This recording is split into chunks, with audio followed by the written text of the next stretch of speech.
अस्सलाम वालेकुम नाजरीन, उम्मीद है आपको हमारी वीडियोस पसंद आती होंगी। बर वक्त वीडियोस देखने के लिए सब्सक्रिप्शन के बटन को प्रेस करें और बेल आइकन को दबाना मत भूलें। आइए चलते हैं अपने बक्के हिस्से की तरफ।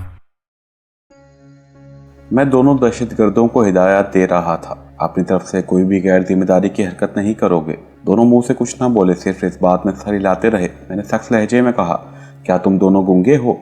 तब दोनों मुस्कुराए और बेज़बान होकर बोले, नहीं महाराज, सुन रहे हैं। बालाजी भी हंस पड़े, कहने लगे, ये बड़े पक्के जुराइम पेशा हैं, बातें कम करते हैं, जो काम करना होता है खामोशी से करते हैं। इन्हें तुम कहो फलां आदमी को कत्ल करना है, या भी जाएंगे और इसे कत्ल करके खामोशी से वापस आ जाएंगे। मैंने दिल में कहा, खुदा ने चाहा तो मैं भी इन्हें बड़ी खामोशी से जहन्नुम में पहुंचा दूंगा। इस बार मुझे दोनों भारतीय दहशतगर्दों कांति और रामराज को लेकर समझौता एक्सप्रेस के जरिए हिंदू सिख यात्रियों के काफिले के साथ पाकिस्तान में दाखिल होना था। हम तीनों को इंडियन पासपोर्ट बनवा कर दिए गए। इन पर पाकिस्तानी सफारत खाने के जाली वीज़े भी लगे हुए थे। ये वीज़े पाकिस्तान के 3 शहर लाहौर, सक्खर और खैरपुर के थे। दोनों दहशतगर्दों को हिदायत कर दी गई थी कि पाकिस्तान में दाखिल होते ही वो यात्रियों के साथ जिस जगह ठहराया जाए वहां जाकर ठहरें और इधर उधर की बिल्कुल ना हो। वहां से पाकिस्तान में भारतीय सफारत खाने के एक जासूस इन दोनों को दहशतगर्दों को अपनी तहवील में लेकर इस्लामाबाद ले जाएगा और मुझे इनसे अलग होकर अपने तौर पर मुसलमान दमान शाह के नाम से इस्लामाबाद पहुंचना था। मुंबई से हम अमृतसर जनता एक्सप्रेस में बैठकर आए। वहां से समझौता एक्सप्रेस में सवार हो गए। ट्रेन में पहले से ही काफी हिंदू सिख यात्री थे। ये लोग पाकिस्तान में गुरुद्वारों और मंदिरों और तीर्थ स्थानों की यात्रा करने जा रहे थे। इनकी बाकायदा एक तादाद मुकर्रर थी और बॉर्डर पर रजिस्टरों में इनके नामों का इंदराज भी हुआ था। फिर मेरी समझ में ये नहीं आता था कि जो लोग गायब हो गए, इनके बारे में कुछ पता क्यों नहीं लग सका। लाहौर स्टेशन पर हम लोग चेकिंग के बाद बाहर निकले तो भारतीय सफारत खाने का आदमी मिल गया। इसने वहीं से कांति और रामराज को अपनी तहवील में ले लिया। मैं वहां इनसे अलग हो गया और बस पकड़कर इस्लामाबाद पहुंच गया। इसी रात प्रकाश खन्ना ने मुझसे मुलाकात की। मैंने इसे कांति और रामराज दोनों दहशतगर्दों के बारे में बालाजी की हिदायत और दूसरी तफसील से आगाह किया। प्रकाश कहने लगा, ठीक है धर्मचंद जी, तुम अपने मिशन की तरफ तवज्जो दो। इन दहशतगर्दों को मैं काम पर लगा दूंगा और इनसे लाहौर और दूसरे शहरों में अपनी मर्जी की जगहों पर धमाके और फायरिंग करवाऊंगा। प्रकाश खन्ना के इस फैसले से मुझे तशवीश जरूर हुई, क्योंकि मुझे यह हरगिज गवारा नहीं था कि ये लोग पाकिस्तानियों को खून बहाते फिरें। मैंने दिल में तय कर लिया था कि किसी मजबूरी के तहत भी इन्हें इतनी इजाज़त नहीं दूंगा कि ये पाकिस्तानियों के खून से होली खेलें और दहशतगर्दी करें। मगर इसी वक्त मैंने प्रकाश खन्ना की हाँ में हाँ मिलाना ही मुनासिब समझा। मुझे जो मिशन दिया गया था वो पुलिस की हिरासत में तीनों भारतीय दहशतगर्दों को फरार कराना था। ये दहशतगर्द सत्यप्रकाश, मूर्तिराम और गोंदा थे। मैंने आधी रात के बाद खुफिया टेलीफोन कॉल के जरिए भट्ट साहब को अपने मुंबई के सफर की पूरी तफसीलात से आगाह कर दिया और ये भी बता दिया था कि मेरे साथ 2 नए दहशतगर्द समझौता एक्सप्रेस के जरिए पाकिस्तान में दाखिल हुए हैं। इसके जवाब में भट्ट साहब ने कहा, हमें मालूम है, हमारे आदमियों ने तुम्हारे साथ आने वाले इन दोनों भारतीय दहशतगर्दों को देख लिया था, मगर मसलिहत की बिना पर इन्हें कुछ नहीं कहा। हमने भारतीय सफारत खाने के आदमी को भी देख लिया था। मैंने इन्हें जवाब दिया, ये दोनों बड़े खतरनाक जराइम पेशा दहशतगर्द हैं और पहले ही कई खून खराबे कर चुके हैं। मैं इनकी वारदात के प्रोग्राम से आपको 24 घंटे पहले मुतला कर दूंगा। मेरी तरफ से आपको इजाज़त है, मैं किसी मसलियत से काम नहीं लेना।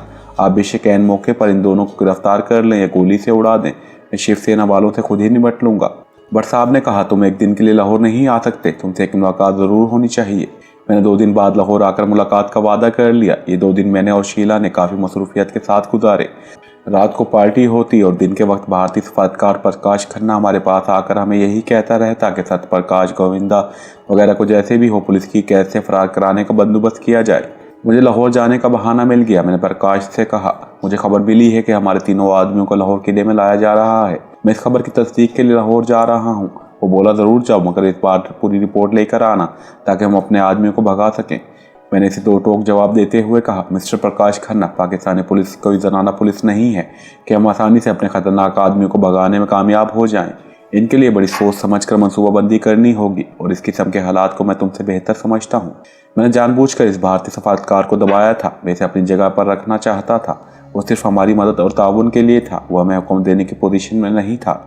खुफिया पुलिस और खुफिया इदारे को मालूम था कि भारतीय सफारतकार मुझसे छुपकर मुलाकातें करता है, लेकिन चूंकि ये मुलाकातें पाकिस्तान के मुफाद में थीं, इसलिए पाकिस्तान के खुफिया सर्विस को भारत के नापाक अदाइम से आगाही मिलती रहती थी। और दूसरी वजह यह थी कि मैं खुद इन मुलाकातों में शामिल था, इसलिए पुलिस इस पर हाथ नहीं डालती थी, वरना इसे कब का नापसंदीदा शख्स करार देकर पाकिस्तान से निकाल दिया गया होता। मुझे दूसरे दिन सुबह के फ्लाइट से लाहौर जाना था। रात को भी एक टी पार्टी थी। ये पार्टी मोहित भारतीय सफारत खाने वालों और इनके साथ मुंबई में शिवसेना क्रिएटर बालाजी को जाहिर करने के लिए देता था कि मैं अपने काम में लगा हुआ हूँ। दूसरे तीसरे रोज मैं इन्हें रिपोर्ट भी भिजवा देता था कि मुझे आहिस्ता आहिस्ता अपने आदमियों के बारे में मालूमात हासिल हो रही हैं। तीसरे दिन मैं लाहौर पहुंच गया। भट्ट साहब को मैंने वक्त बता दिया था, वो अपने ऑफिस में मेरा इंतजार कर रहे थे। मलिक साहब इन दिनों दुबई गए हुए थे। भट्ट साहब को मैंने अपने मुंबई के क़याम बालाजी से मुलाकात और उनके पाकिस्तान के खिलाफ अज़ाइम की पूरी तफसीर ज़बानी सुना दी। सबसे पहले मैंने इनसे अपने हमशक्ल यानी असली धर्मचंद के मुतालिक पूछा कि वो कैद खाने में है ना। भट्ट साहब हंसकर कहने लगे, असली धर्मचंद की तुम फिक्र ना करो, वो इस वक्त तक खुफिया जगह तय खाने में बंद रहेगा जब तक तुम्हारा मिशन मुकम्मल नहीं हो जाता, ख्वाह तुम्हें 10 बरस ही क्यों ना लग जाए।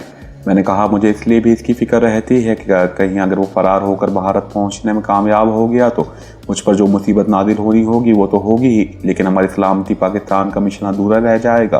भट्ट साहब ने फौरन जवाब दिया, फिक्र न करो, वो बाहर नहीं निकलेगा। अगर कभी हमने महसूस किया कि ऐसा ज़रूरी है तो इसे ख़त्म भी कर देंगे, क्योंकि इससे हमने जो कुछ पूछना था और इसने जो कुछ बताना था वो बता दिया है। अब हमने इसे सिर्फ तुम्हारी खातिर बंद किया हुआ है। इसके बाद भट्ट साहब ने दहशतगर्दों के बारे में पूछा जिनको मैं अपने साथ लाया था। मैंने कहा कि हमारे खुफिया इदारों ने इनको लाहौर स्टेशन पर समझौता एक्सप्रेस से उतरते वक्त देख लिया होगा। इनमें से एक का नाम कांति है और दूसरे का नाम रामराज है, लेकिन कस्टम वालों के रजिस्टर पर इन्होंने अपने दूसरे हिंदुआना नाम लिखवाए हैं। ये दोनों एक तरह से गायब हो गए हैं और यात्रियों के साथ वापस इंडिया नहीं जाएंगे।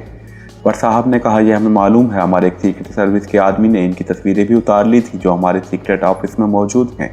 सवाल ये है कि क्या हमें इनको इतनी इजाज़त देनी पड़ेगी कि ये दो एक जगह पर बम धमाके करें और फायरिंग करें। मैंने कहा, हरगिज़ नहीं, हम जानबूझकर अपने भाइयों का खून नहीं बहा सकते।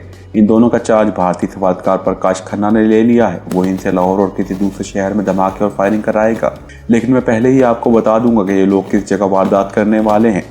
आपके लोगों को सफ़ेद कपड़ों में मलबूस पहले से वहाँ मौजूद होना चाहिए ताकि जैसे ही वो मौके वारदात पर नमूरदार हों, इनको या तो गिरफ्तार कर लिया जाए या गोलियां मार कर उड़ा दिया जाए।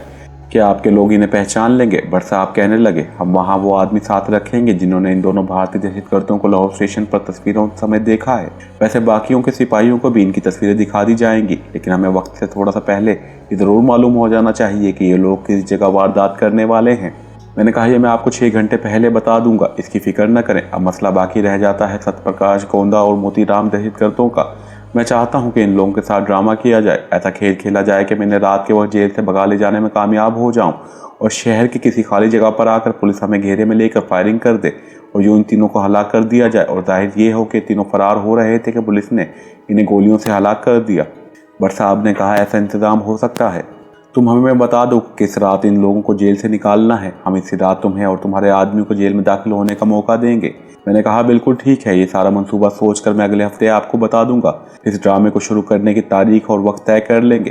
ये सारी बातें करने के बाद मैं भट्ट साहब के ऑफिस से निकलकर सीधा लाहौर एयरपोर्ट पर वापस आ गया। वापस इस्लामाबाद जाने वाली जिस फ्लाइट पर मेरी सीट रिजर्व थी, इसमें अभी 1 घंटा बाकी था। ये वक्त मैंने एयरपोर्ट की कैंटीन के कोने में चाय वगैरह पीते हुए गुजार दिया। फ्लाइट की रवानगी का ऐलान हुआ तो मैं नीचे लाउंज में आ गया। ठीक वक्त पर जहाज लाहौर से टेक ऑफ कर गया। इस्लामाबाद एयरपोर्ट के बाहर शीला गाड़ी लेकर आई हुई थी। इसे मालूम था कि इसी फ्लाइट से मेरी वापसी होगी। मैं इसके साथ बैठकर अपनी कोठी की तरफ रवाना हो गया। शीला ने रास्ते में मुझसे तीनों भारतीय दहशतगर्दों के बारे में पूछा कि इनके फरार की कोई सूरत निकली है या नहीं। मैंने मुस्कुराते हुए इसका हाथ दबाकर कहा, सारा इंतजाम हो गया है। वो खुश होकर मुस्कुराने लगी। रात को हमारे यहाँ कोई पार्टी नहीं थी। मैंने भारतीय सफारतकार प्रकाश खन्ना को अपने यहाँ बुलाया। वो आधी रात के बाद आम मजदूरों के भेष में हमारी कोठी पहुँच गया। मैंने इसे एक झूठी कहानी गढ़कर सुना डाली। मैंने कहा, सिर्फ मैं यही मालूम ही नहीं किया कि सत्यप्रकाश गोंदा और मोतीराम कहाँ कैद हैं, बल्कि इनके फरार का पूरा बंदोबस्त भी कर आया हूँ। प्रकाश खन्ना खुश हुआ, कहने लगा, ये तीनों पुलिस ने कहाँ पर कैद रखे हुए हैं। मैंने कहा, इस वक्त ये तीनों लाहौर शहर से बाहर एक पुरानी कोठी के तहखाने में हैं। इन्हें 15 रोज़ के बाद लाहौर किले में मुंतकिल कर दिया जाएगा। लाहौर किले से इन्हें निकालना तकरीबन नामुमकिन है। चुनांचे मैंने 2 आदमियों को रुपए का लालच देकर अपने साथ मिला लिया है। ये दोनों आदमी इस पुरानी कोठी में काम करते हैं। एक बावर्ची है, दूसरा माली है। दोनों रात को इसी कोठी के क्वार्टर में सोते हैं। वहाँ पुलिस की मुसल्लह गार्ड जरूर मौजूद होती है, मगर रात को सिर्फ 4 सिपाही पहरा देते हैं। 2 सिपाही कोठे के इर्द गिर्द गश्त लगाकर पहरा देते हैं।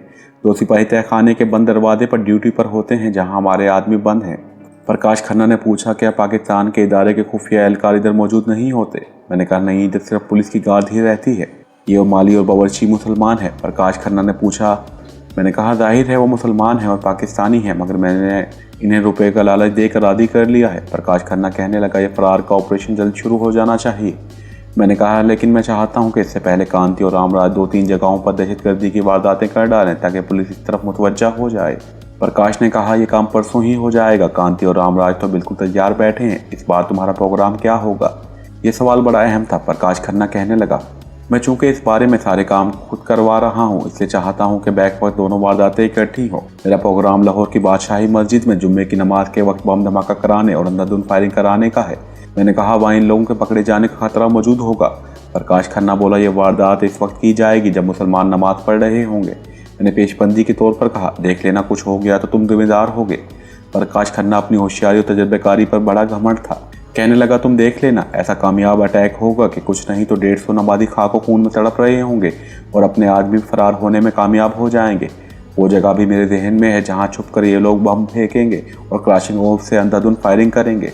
मालूम हुआ कि इस बार प्रकाश खन्ना दहशतगर्दों को एक ऐसा ताकतवर बम दे रहा है जो 15-16 दस्ती बमों को जोड़कर बनाया गया होगा, और वो फेंकते ही जिसका एक पिन खींचने की जरूरत थी, फेंकने के 5 सेकंड बाद इसने क़यामत खेज दिमाग के साथ फटकर वहां तबाही फैला देनी थी। मैंने कहा, इन दोनों की निगरानी कौन करेगा, क्योंकि इस बार तुम इंचार्ज हो, मैं वहां पर नहीं हूँगा। प्रकाश खन्ना बोला, मैं खुद इनकी निगरानी कर रहा हूँगा। तुम देख लोगे कि इस वारदात के बाद सारे पाकिस्तान में खौफ और दहशत की लहर दौड़ जाएगी और हुकूमत के तमाम तरक्याती मंसूबे रुक जाएंगे। हम यही चाहते हैं कि पाकिस्तान में हर वक्त दहशतगर्दी और सरासमेगी की फिजा कायम रहे और पाकिस्तान की तरक्याती काम रुक जाएं।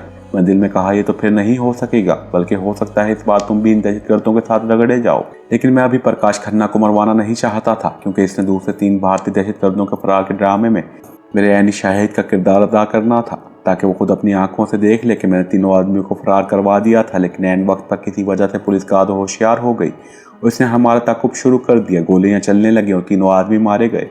इस ऑपरेशन से पहले बादशाही मस्जिद वाले ऑपरेशन का वक्त और दिन तय किया गया और प्रकाश खन्ना ने जुमेरात की रात को ही दोनों भारतीय दहशतगर्दों को लाहौर रवाना कर दिया। वो सुबह की फ्लाइट से लाहौर पहुंच। मैंने इसी रात खुफिया पुलिस के स्पेशल ऑफिसर्स को और भट्ट साहब और मलिक साहब को इतला कर दी कि भारतीय सफारतकार दोनों दहशतगर्दों को लेकर यहाँ से चल पड़ा है। जुम्मे की नमाज के वक्त दोनों दहशतगर्दों ने जिस जगह पर बम फेंक कर जाना था और फायरिंग करनी थी, मैंने वो जगह भी भट्ट साहब ने कहा, फिक्र न करो, तुमने जैसा कहा है वैसा ही होगा। दोनों भारतीय दहशतगर्द जिंदा नहीं बचेंगे और भारतीय सफारतकार को हम निकल जाने देंगे।